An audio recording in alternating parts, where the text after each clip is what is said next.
and I landed like this, and the Yeah, I was going to talk about behind my head. getting the community engaged. And Yeah. I never went to the doctors or anything, but I could imagine there was no insurance. Check, check. All right, there we go. Hey everyone, can you hear me? Okay. Well, welcome to the Eat Local Forum, the last one of the year. This one's really exciting because I have some really fun guest speakers here today. So just some info for the audience.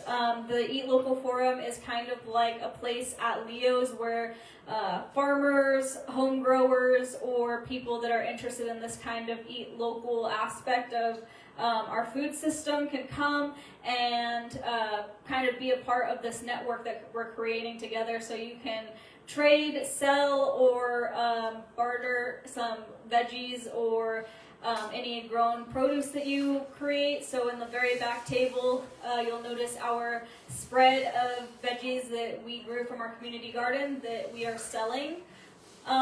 Basically, any of the money that we're going to make from that is just going to go right back into the garden, just so you guys know. And then we also have some goodies that were created. So Tammy Gorsuch, one of our speakers today, made a dish with some of their rabbit meat, which is really awesome to try that. It was really delicious. Would recommend trying. And then we had Rose Denogine from Arabica Condor create some candied cranberries and some energy bars using seeds from the desert that was foraged, which is really awesome. We have some coffee back there, water and tea, of course.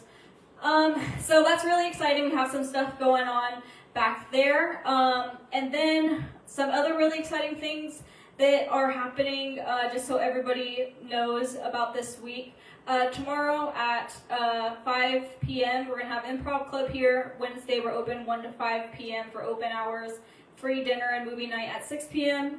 And then Thursday we have the Green Thumb Warriors. So if you or any family members with young kids that live in this area, bring them on by 4 to 6 p.m. for our Junior Gardening Club, which is really fun. And then on Saturday, we have a music festival here. It's going to be our 4th music festival, which is super awesome. And there's just so much goodness to go around, but I'm going to pass it off to what was previously known as Reap Goodness, but has rebranded to Desert Abundance. We have Tim, our first public speaker. Let's have you come up here.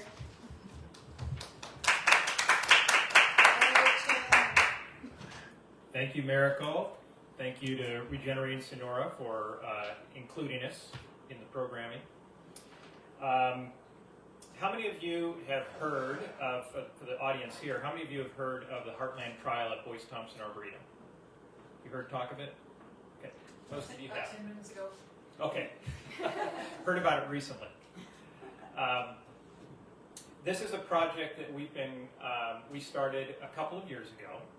And the intention is to create a sustainable desert food forest that creates opportunities for supplemental food, opportunities for educational activities, and opportunities for some income generating opportunities. I'll talk about some of those specifically in just a minute. With the local community, not for the local community, but with the local community. So my intention of being here tonight is to invite any of those watching online and everybody here to get involved if you want to. So I'm going to give you a little more information about what that might look like and some of the specific help that we need. And I forgot to set it out, but I will set out a sign-up sheet where if you want, you can give us your contact information and it asks you how you might want to get involved if you do, and then we can contact you appropriately. And for those of you listening online, we'll find a way for you to contact us through Miracle or some other way. Through Chris Casillas, yeah, lots of different ways. So, as Miracle mentioned, we've had a name change so that the project is still called the Heartland Trial at Boyce Thompson Arboretum. It used to be part of an organization, a charity organization called Reap Goodness. And the reason we need to be part of a charity organization is because we're raising money so that we can develop the site and create something more interesting and create more opportunities with the local communities. So I'm not going to go into the story of why we needed to change the name, but recently we created our own nonprofit entity called Desert Abundance, which we think is a little bit more descriptive of what this whole thing is about.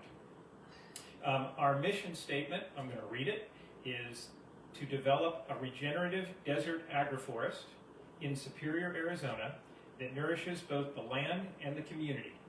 Through education, empowerment, and collaboration, we aim to create an innovative model for resilient food production rooted in the Sonoran Desert's natural abundance, benefiting community members, nature, and future generations. So it's a big vision that was created by a woman named Carol Mineta, and we are trying to carry it through. The reason it's called the Heartland Trial is because originally there was going to be multiple locations and they'd be relatively short-term, just demonstration projects.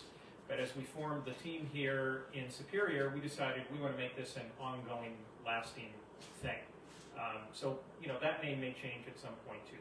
But for now, it's the Heartland Trial at Boyce Thompson Arboretum.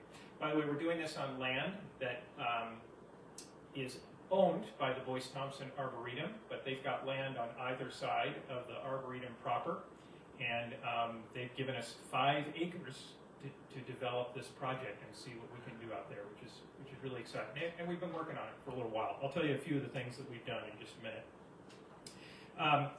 Our team is all volunteers. Some of them are local, and some of them are a little bit less local. Like Marty White, who's here tonight, is from Queen Valley. I was starting to say Beaver Valley, I don't know why. From Queen Valley, we've got people from Gold Canyon, we've got people from Apache Junction. I live in the valley, and we've got 2 people that are also part of Regenerating Sonora and are here locally, Mike Montiel and Ed Williams. And we want the team to become more and more local. And when we say local, Superior is obviously the closest, and that's the relationship we're most working on. But really the whole Copper Corridor needs supplemental food, right? So events like this, Eat Local, I think are all tied into the whole acknowledgement that this is kind of a food desert in terms of what's available to buy. Yeah. I got a question. Like some of these people, like I noticed when I first moved here, when I went to save money, they eat a lot of junk. Okay. How do you get? Is it hard to get people to change those habits and start eating a lot of greens and vegetables and stuff like that? Yeah. So Nadine's question, if just so the audience at home can hear it,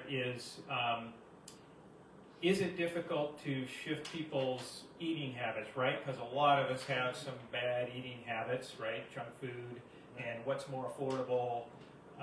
And now we're talking about not only fresh foods, but fresh foods that people aren't necessarily familiar with out of the desert. Because a lot of the stuff we're going to be doing is going to be native plants. And the question is, and the answer to the question is, we don't know how hard it's going to be. But part of the idea of this being a focus on education is we're interested in introducing some of these foods into our diets, and we hope that we can entice other people in the local communities to be interested, because if they're interested, then they'll want to participate, right, and we'll create something together. And then the recipes of what, like if you don't eat meat and have the, what do they call that? They make I've gone to things. The plant-based meat. Yeah, plant-based meat, but people have made it themselves, and it's like unbelievable. Yeah. It's like, oh my God, this is delicious. The possibilities for what people can generate, right, out of different plants are really endless, and we don't know all the answers. So, like one of the things we're looking for somebody to get involved is somebody who has some culinary skills, that has done some work with native plants, likes to use foraged materials. Rose would be good at that. And we've invited, the what do they call Aravaipa condors. Yeah, Um, she's the one. They've already been working with us a little bit, and they're invited to continue. And so we're looking for partnerships like that. Awesome. Exactly. That's part of the reason for being here tonight, is to tell you a little bit about what we need, but most importantly to invite you to get involved if you're interested. We'll find something for you to do if you're interested. Good question. Okay, so what are some ways that people can get involved? Well, let me just talk a little bit about what's been accomplished so far with the site. So this past summer, we did our first plantings out there, and we did some plantings up here at the Regenerating Sonora Community Garden. And we didn't have water out at the site yet, and you're going to need water to create much of a edible garden. Our intention is to just use water to get stuff started, but we don't even have that water out there yet. So what we've created is a monsoon garden that we planted this summer that didn't get any additional water at all. And we had 3 different plants. You might need to help me, Marty. We had temporary beans, we had sorghum, and sunflowers, and was there anything else? We planted a couple other things, but they didn't come up. Okay. I heard you guys planted corn. Corn? We did plant a few, but Yeah. I think that was because they were in the ground too long before we got rain. Yeah, probably. Not everything came up, but we have a bunch of live temporary bean plants out there, so we're still hoping to get a little bit of a harvest out of that in the spring. But step number 1 was just to start to create a plan for the site, start to put in some trails, identify locations that would be good for planting. I won't get into a lot of detail or I'll run over my time, but and then you have to protect it, right? So the first thing we had to do is get some fencing out there, high fencing for the cows and low fencing for the javelinas and the little critters. We don't want to hurt anything, we're not going to use poisons or anything, but we want them to save some of the food for us. Exactly. And then we planted some, we used something called a tall pot tree planting technology, and I'm not going to go into the details tonight, but it worked really well, and the idea is to plant trees that get tap roots, like a lot of desert plants do, in tall tubes, and get them growing down and up at the same time, and then you can transplant them. I noticed that even when you buy, like, what's the name of that place? Tropical Mango. It's over there in Apache Junction. The olive trees come in these long, tall Yeah, containers. so that they're growing Yeah. both directions. Exactly. So we'll be doing, our next educational event will be all about how to do that, and we'll have some that we'll be transplanting. That'll probably take place in February. So we've got a good start. Our intention is to get water out there this winter so that we can expand the garden a little bit and see what we can, we'll do another set of experiments out there in the spring. And, it's starting to get exciting. It took us a year just to get anything out there at all. So we're pretty excited that we've got Awesome. some small scale plantings and things going on. Someday we hope to be contributing to the Eat Local table over there. I'm sure we will be. So here's some ways that you can get involved. How am I doing on time? Do I have 3 or 4 minutes left? Oh yeah, you have plenty of it. Okay. So we need help developing the site, and we'll talk about a specific opportunity to do that in just a minute coming up. We are going to, before long, probably starting later this summer, we're going to need people to help us maintain the garden.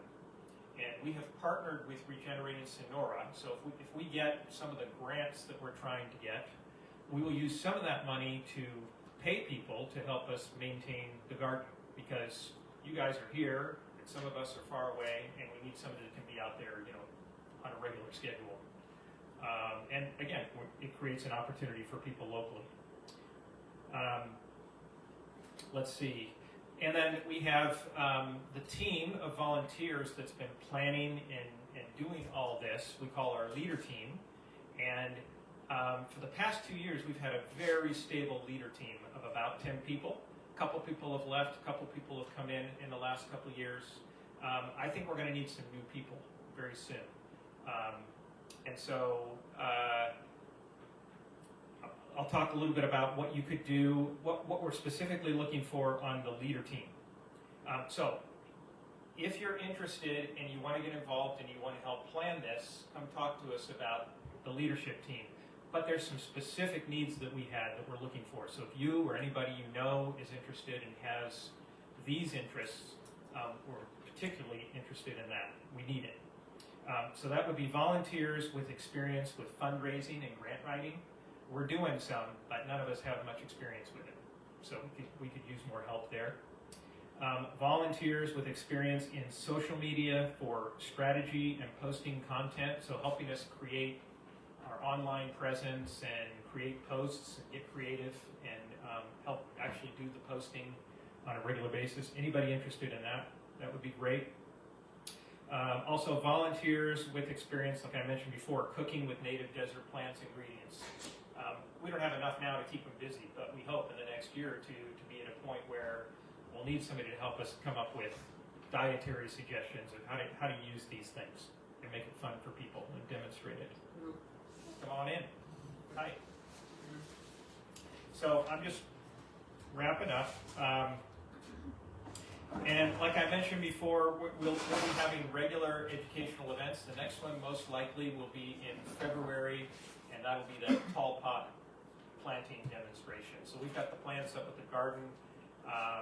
We don't have the whole program down, but part of it will be getting out on the site and watching how to properly plant them after you get these long, tall taproots.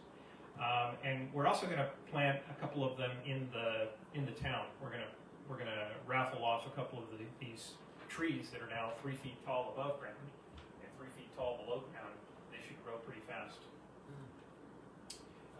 Okay, so that's educational events. I'll put out the sign-out sheet in a minute, and then the next, I was going to let Mike talk about this because he's coordinating this, but he's got something going on tonight. On January 3rd in the morning from 8:30 to noon, let's call it, we're going to meet out at the site, and I've got handouts for you that summarizes all this information, but for those of you who are watching, I know it's Pigeon and Miracle said they would also post this information. But what we're going to be doing is, this is fun stuff, trimming and clearing out some dead wood. We're going to be tamping down the pads for our water tank and our storage shed. So it's like the last step before, they've already been excavated, and it's the last step before we deliver the shed and the water tank. Thanks, Marty. We've got some trails that we've been marking out there, and we want to get them lined with rocks so people know where to walk, and there'll be an opportunity to participate in that. And then if you like working with a shovel, there will be moving dirt to preserve a natural waterway onto the site. So there's a wash out there out of Queen Creek that cuts across the fire break and goes right into our area. And we just want to kind of improve that wash so that it doesn't ruin the fire break, but brings more water into our site. How are you tamping down the pads? Mike is in charge, but I've seen handheld, Just like the flat things are kind of heavy, and you stamp them down. I wonder if you could use a cement tamper. It's not heavy. I mean, It's not heavy might not be enough. heavy enough. Yeah. Maybe. I mean, we're open to suggestions. Do you know I Mike? would just think that If you stood on it, the guys.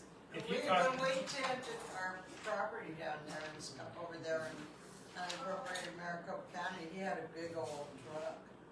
oh yeah, I've got a big old truck, so A we may big do some of old that too. heavy, like Yeah. construction truck. It was like 1940s or something. Yeah. Just kept driving it back and forth. I think there might be some of that activity as well, as long as we know the pads can hold it. Artie, what would you like to add? Would you like to talk? I probably used all but about 3 of our minutes. I don't think we're worried about it. Okay. Good evening, folks. I'm certainly glad that you all came out. we are so excited about our project out here, and Tim has already told you a lot about it, but I think it would be nice if we also expanded what our vision is, way out in the future. We know that we want this to be here when I'm not here, and maybe none of us will be here, but we want this to be a ongoing, no stopping what this can happen. We have worked with several people here in Superior, and there is many more I know if they knew about it, they would also get excited.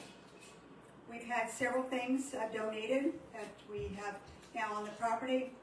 We have purchased some things, but I think it would be great if we just all pulled our heads together and everyone get involved. Have something out there that is theirs. And so if you are in any way, I don't care what you do and what your passion is, but talk with us, because we probably have something, if not tomorrow, maybe it might be 3 weeks and it might be 10 years, but we would like to know what you would like to have out on Desert Abundance. I am so thankful that you're here tonight, and I hope you get just as excited as I do, because I wake up at 4 o'clock in the morning lots of times, and all I can think about is what we could do in the future and what will really be there. Thank you.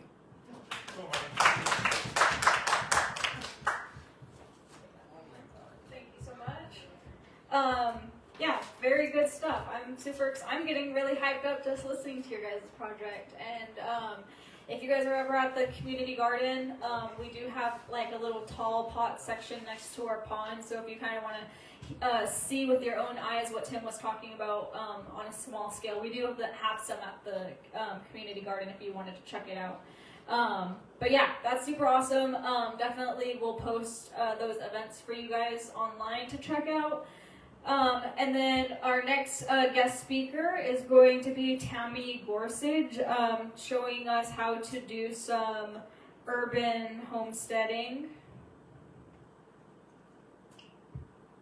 There we go. And then, did you have a little drive? All right, cool.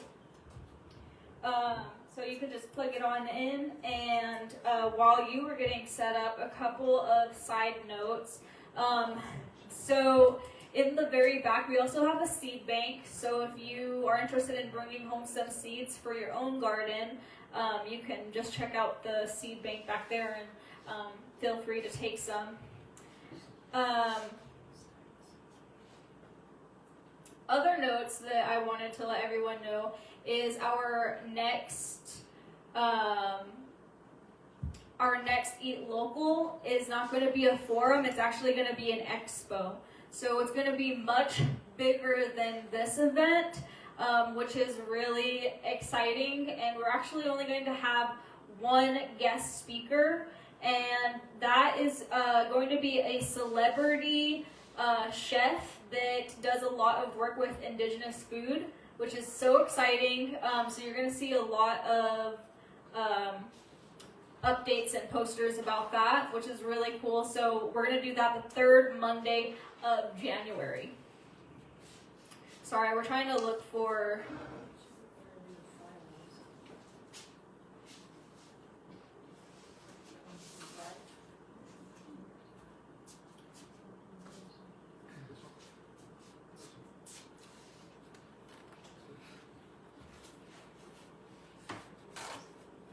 Stand by.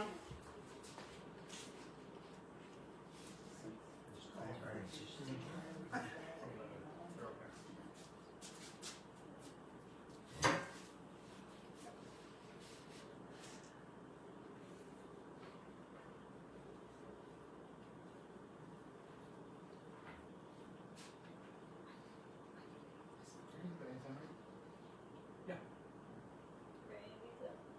That's a PowerPoint.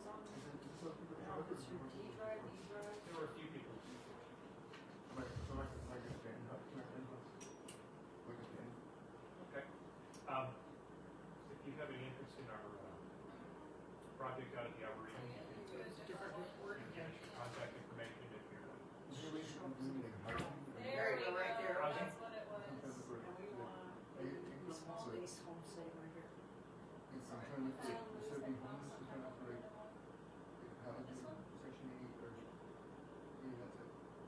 You familiar with any of that? Not really. We're focused on food and cooking. But talk to Miracle, because I don't know what regenerating Sonora Mine is. More about that. Okay. If you'd like to come out and help us sometime, if you'd like to come out to the property, come on out. Do you know where the arboretum is? Okay, it's right next door. You're on foot though, aren't you? I can probably find it, right? It's always been right. Yeah, right. All right, we have the file. It's loading now. The location is on. Oh, perfect. Okay, and You know, it's off of. Here we go. 6 Stuff about under this. the agenda. And then, Yeah, yeah, in the south. Small? I keep trying to wash them down. Thank you, everybody. Good luck, man. All right, Tammy. Bye. Thank you, Tammy. Well, thank you everybody for your patience getting this thing loaded. So we're gonna talk a little bit about small space homesteading. This, picture credit to somebody online, I stole the picture. But we all think, sometimes we think of having homesteads as having acres and acres of property, but you know, that's not practical for a lot of us.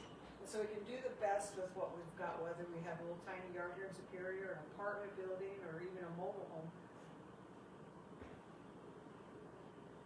This is such a dangerous thing, this thought that the average person is still under the aberrant delusion that the food should be somebody else's responsibility until I'm ready to eat it. People, you know, we just take for granted that the store's gonna have what we want, or that we can afford it, kind of thing. Some people don't even know where the plants come Exactly from. where stuff comes from. It comes out of the truck. Yeah, or little white styrofoam packages, yeah. So why should I be interested in a homesteading lifestyle? You know, we live in the United States, land of plenty. We have all the food we could ever want. We've got all these commercial farms, government programs to attend to our needs. So why should we be concerned? Because they will take care of us. Well, as we know, regardless of, and I have no political affiliation either way, regardless of whoever's in charge, when you rely on the government to feed you, then you give them the power to starve you. They can take away their little SNAP benefits and do all these other things, and then what do you do?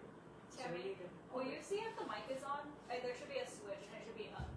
There we go. How's that? Okay, Yeah, there we go. Okay, so yeah, we have to be careful not to give somebody else the power to feed us, starve us, whatever. We need to take care of ourselves and our neighbors. So what is urban or small space homesteading? Because we're not in an urban area, we're rural mostly. But it's more of a mentality.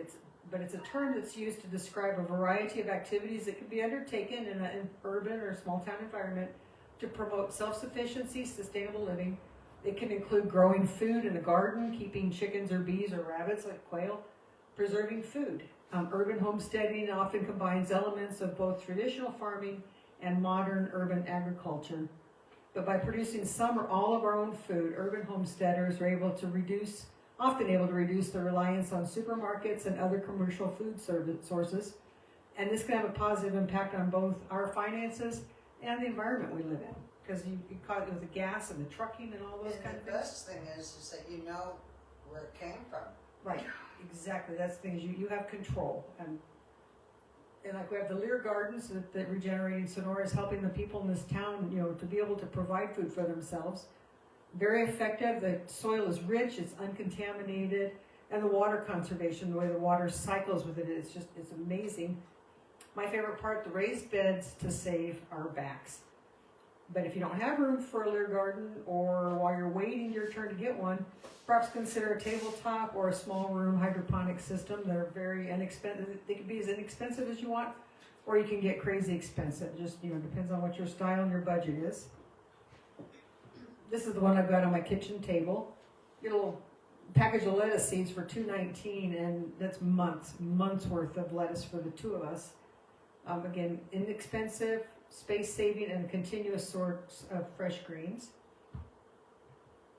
Or you can go, this is just a snapshot of an Amazon thing. You can go as small as like what I have on my kitchen table.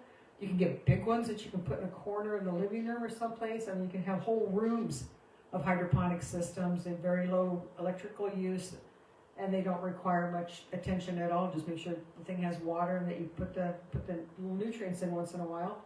But very inexpensive, easy way to take care of raising some of your own produce if you don't have a yard or if you don't have a big yard kind of thing. Getting creative, taking old gutters and fastening them to a wall, and you can make yourself a garden bed. Just being able to repurpose things that other people are throwing away. In addition to your protein, in addition to your produce, you need some protein. We need protein of some sort. We raise rabbits, and we also have eggs for meat, for proteins. Again, it's a very important component for small space homesteading. Lots of good nutrients. Got some boiled quail eggs here, and then regular chicken eggs, and a little quail egg down there in the bottom. And now Arizona does allow us, except for people who are governed by HOAs, to have backyard chickens. They're fun, they're entertaining, they're easy to keep. And then of course you always want to be kind to your chickens and your neighbors by keeping them clean and healthy. What if I don't have a yard big enough for chickens? Then we have quail.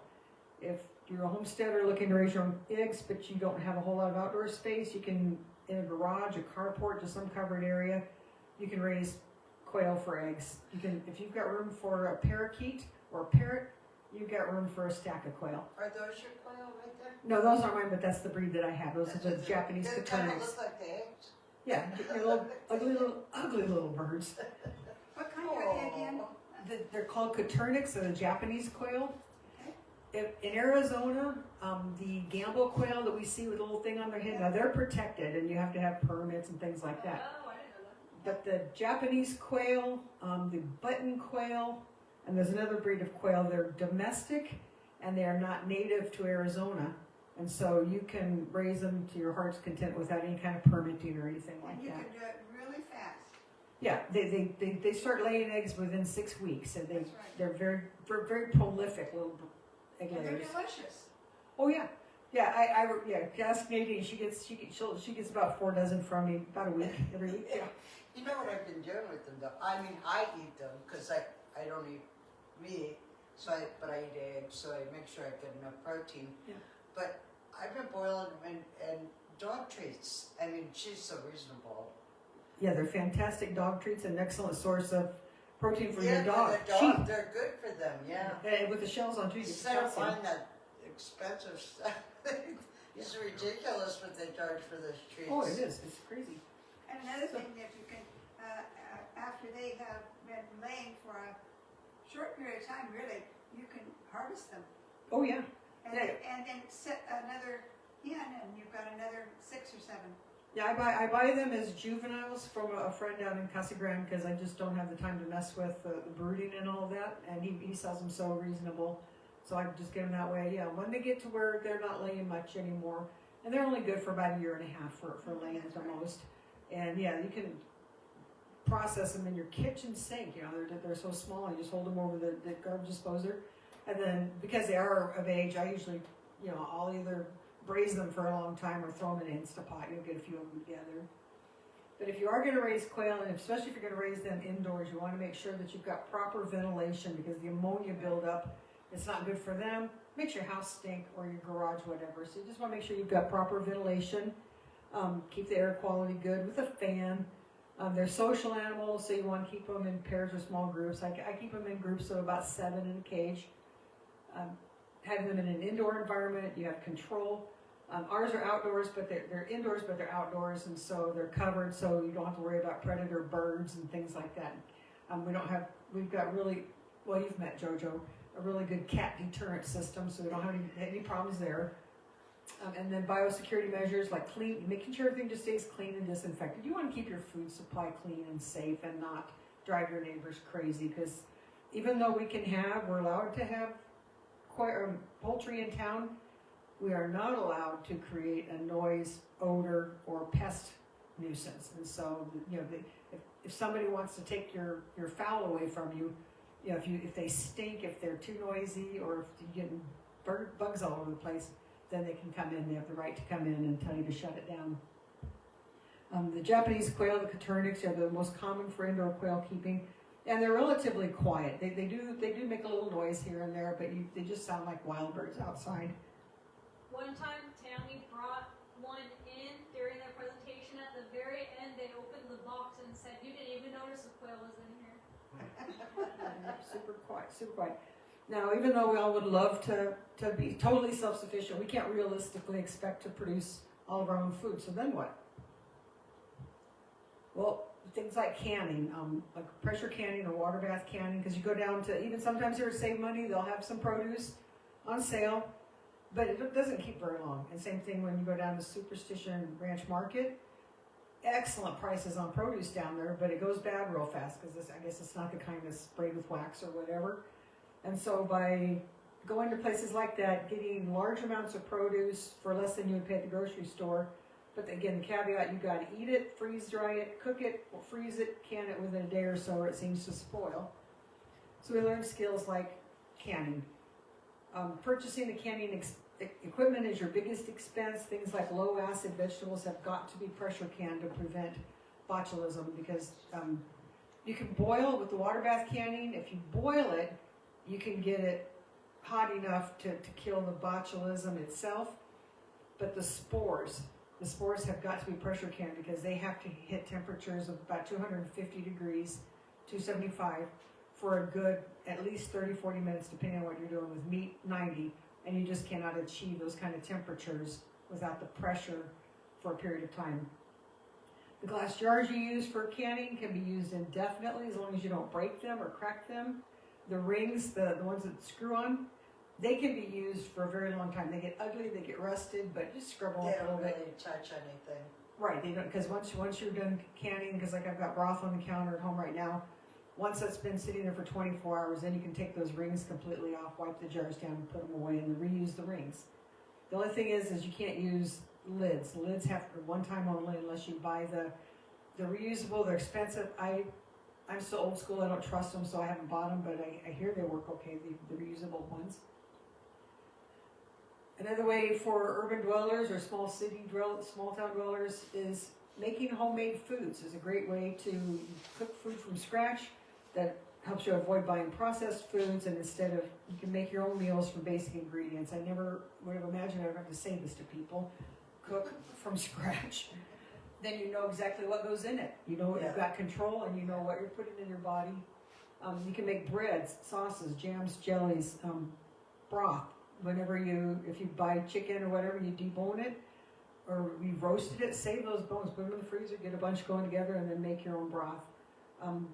Sausage or ground meat. Ground beef is still kind of on the dangerous side because they multiple source meats and who knows what's in there. Buy roast, so often it save money. They do have some of the better prices than the Valley sometimes. Buy big roast, grind it down, make your own sausage, make your own burger, make your own soups, pastas, dairy products. And the possibilities are endless. What you can, especially with online, but also in places like this where we can come together and share recipes and teach people how to do stuff. It's not just about growing your own food, it's about being self-sufficient and using every resource you have in the most efficient way possible. And reusing and upcycling is also another way to be your own homesteading. Like we showed before, the gutters to become planting things. You can use old jars and containers to make planters, to turn used tires and garden edging. And again, by being creative, you can save money, reduce your impact on the environment at the same time. So before you throw something away, think about it if there's some way you can give it new life, or even, because I'll advertise on Facebook, just give stuff away, put it out on the corner, people come and get it, and that way it's not going to the landfill, somebody else is able to get some good use out of I it. feel like a criminal because I bought paper plates. But they biodegrade. You're not throwing plastic into the ground. And again, it's not always realistic to think that we can always be self-sufficient, so we need other people. We network with other people like what we're doing tonight. For example, if you can't do your own canning, reach out to someone who does. They do the freeze drying here. You give one tray. If you use 6 trays, you give one here so they can share it with other people. So same thing. If you need to have some produce canned, you have someone that can do that for you with your supplies. You bring your jars, bring your lids, bring your rings, and your produce. The person who knows how to do the pressure canning and has the pressure canner can do that. And then perhaps you could share a quart of your raw produce with them so they get a little something out of it. Like I might have some clothing that needs mending. I suck at sewing. I can do a whole lot of stuff, can't sew. But a neighbor can mend my clothes, and I'd love to give that person some eggs or something like that out of gratitude. You have to be very careful about using terms, verbiage like bartering and trading. That implies monetary value and is subject to taxation.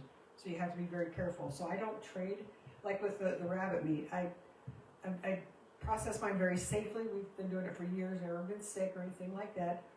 I can't sell the meat because of the FDA and the local register. I mean, it would just not be totally cost prohibitive. But I can share it.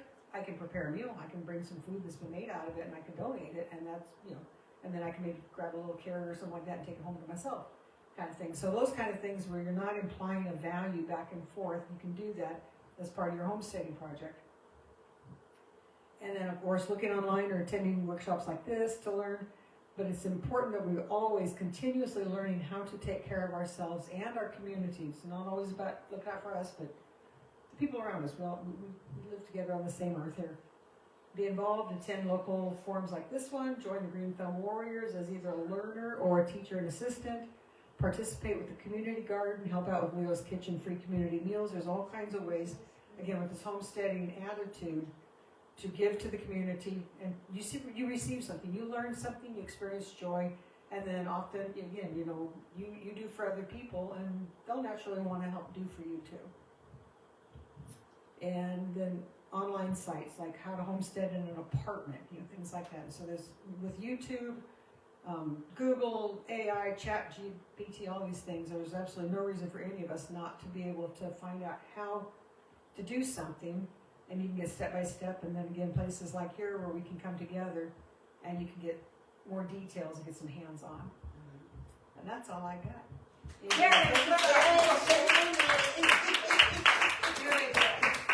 where are all those people that missed this?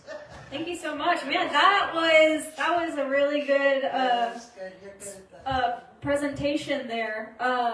And I always feel just so inspired every time we have these local expertise kind of come out and share. I like the examples that you used of Leo's. I don't know, this always just makes me so proud of our community because the network is a really big part of relocalizing our food system, and we all play a hand in it. And I'm really proud of all of our efforts and all of you guys coming out today. Don't feel free, like you have to leave right away. We can hang out and mingle if you want to ask any of the presenters a question or anything. And then we still have some food in the back as well. But this has been a terrific night. Don't forget about the next forum. It's every third Monday of the month. And sorry, I said forum, but our next one's actually an expo with that celebrity chef. So you'll see advertisements about that. You'll see advertisements about Desert Abundance. And thank you again, Tammy, for all that you brought and your expertise as well. And thank you so much for coming. This has been wonderful. I'd like to say something. When we first moved out here, I just whatever. But JJ, Chris's grandfather, was our neighbor.